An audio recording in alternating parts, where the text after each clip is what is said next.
So what is a quadratic equation?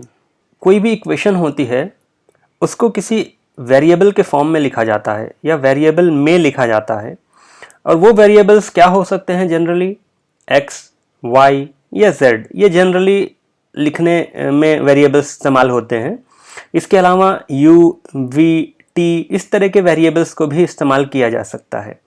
तो एक ऐसी इक्वेशन जो किसी सिंगल वेरिएबल में लिखी गई हो, या तो x में हो या तो y में हो या तो z में हो, और उस इक्वेशन में ये जो वेरिएबल जिसमें लिखी गई है उसका जो हाईएस्ट एक्सपोनेंट हो, वेरिएबल का जो हाईएस्ट एक्सपोनेंट हो, उसकी वैल्यू अगर 2 है तो वो एक क्वाड्रेटिक इक्वेशन कहलाता है। ये एक डेफिनेशन हो गई। एक स्टैंडर्ड फॉर्म में क्वाड्रेटिक इक्वेशन को मैथमेटिकली जो लिखने का तरीका है वो ये है: ax² plus bx plus c is equal to 0। यहाँ पे जो फर्स्ट पॉइंट नोट करने की है वो ये है कि जो सिंगल वेरिएबल जिसमें इस इक्वेशन को लिखा गया है वो है x। देखिए ax² plus bx plus c is equal to 0 है। यहाँ पर ऐसा नहीं है कि ax² plus by plus cz is equal to 0, ऐसा नहीं है। यहाँ पर सिर्फ एक सिंगल वेरिएबल होना चाहिए। सेकंड नोट करने वाली पॉइंट ये है कि उस वेरिएबल का जो हाईएस्ट पावर है, जो देखिए x का पावर यहाँ पर कितना है? 2 है, x का पावर कितना है? 1 है, और इसके साथ c के साथ x का पावर 0 मल्टीप्लाइड है, बट हमें दिख नहीं रहा है। क्यों नहीं दिख रहा है? क्योंकि अगर कोई भी अगर एक anything to the power of 0 is 1, तो c के साथ x का पावर 0, x का पावर 0 कितना हो जाएगा? 1। सो c multiplied with 1 will give c। तो इसीलिए यहाँ पर हम c केवल लिखते हैं। तो यहाँ पे x जो वेरिएबल है उसका जो हाईएस्ट पावर या एक्सपोनेंट है वो है 2, यहाँ पर जो हाईएस्ट एक्सपोनेंट है x का वो है 1, और इसके साथ है वो मल्टीप्लाइड है x का पावर 0। तो यहाँ पे उस वेरिएबल के बेसिकली इस कंप्लीट इक्वेशन में 3 डिफरेंट एक्सपोनेंट्स हैं या पावर्स हैं, 2, 1 और 0। लेकिन जो हाईएस्ट पावर, हाईएस्ट एक्सपोनेंट उस वेरिएबल का होना चाहिए वो कितना होना चाहिए? 2। क्वाड्रेटिक का मतलब ही होता है कि 2, यानी कि यहां पर जो वेरिएबल का जो हाईएस्ट पावर है वो कितना होना चाहिए? 2। एक और बात नोटिस करने की वो ये है कि a, b और c जो हैं ये कोएफिशिएंट्स कहलाते हैं। जैसे कि x² का कोएफिशिएंट क्या होगा? a, x का कोएफिशिएंट b, और x का पावर 0 का कोएफिशिएंट c। इसको x का पावर 0 कहना अच्छा नहीं होता मैथमेटिकल टर्म्स में, तो इसको एक नया नाम देते हैं, क्या है? Constant term. सो x² का कोएफिशिएंट a, x का कोएफिशिएंट b और एक कांस्टेंट टर्म होता है। तो ये क्वाड्रेटिक इक्वेशन को जनरल रिप्रेजेंटेशन का तरीका है। अब यहाँ पर कुछ टर्म्स एंड कंडीशन अप्लाइड है।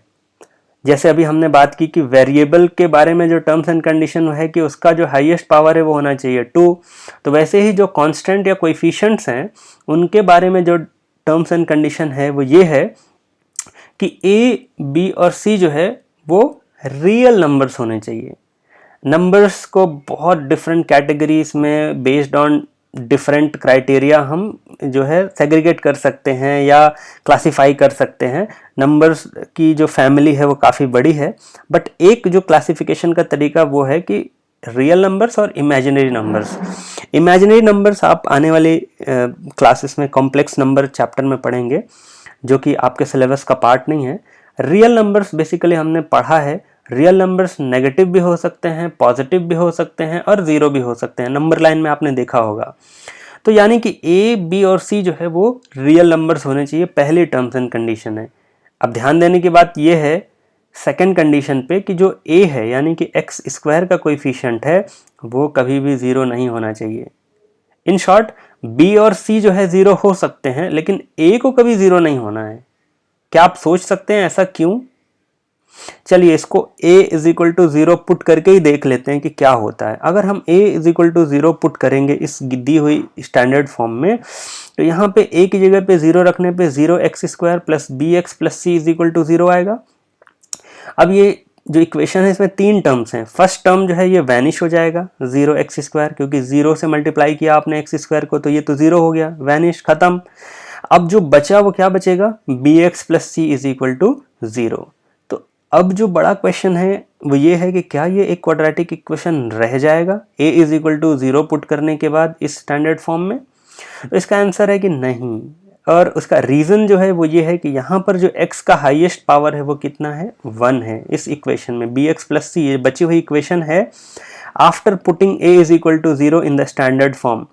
लेकिन हमारे पास जो डेफिनेशन है वो ये है कि जो वेरिएबल है उसका जो एक्सपोनेंट है, उसका जो हाईएस्ट एक्सपोनेंट की वैल्यू है वो कितनी होनी चाहिए, 2, बट यहाँ पर जो है वो 1 है, इसीलिए ये क्वाड्रेटिक इक्वेशन नहीं है।